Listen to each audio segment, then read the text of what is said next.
In today's video, I'm going to teach you how to e-sign documents with DocuSign. We'll walk through the full signing process from start to finish. So if you're new to DocuSign, don't worry. This is a simple and convenient way to sign documents electronically without printing, scanning or mailing anything.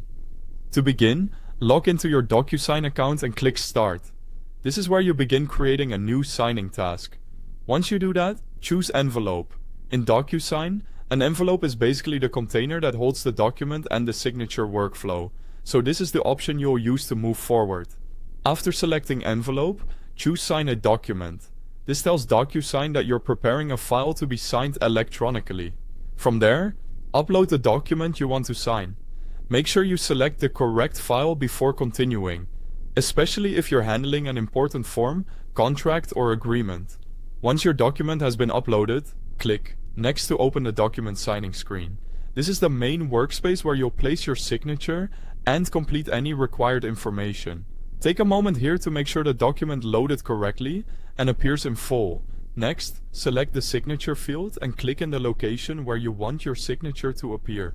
Placement matters, so try to position it clearly in the designated signature area. If the document already includes marked signing spots, simply use those to stay aligned with the layout. After placing the signature field, create your signature. DocuSign usually gives you a few options, such as choosing a pre-formatted signature style or drawing your own signature. Pick the option you prefer, then click Adopt and Sign.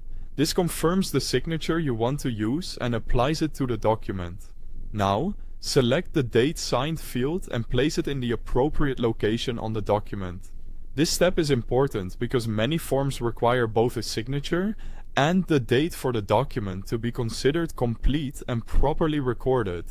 Once that's done, review the entire document carefully and complete any other required fields.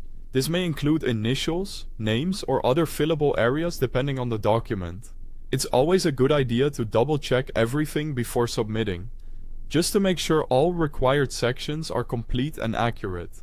When you're ready, click Finish to complete the electronic signature process. This finalizes your signed document in DocuSign. And that's it! You've successfully e-signed a document using DocuSign. Thanks for watching.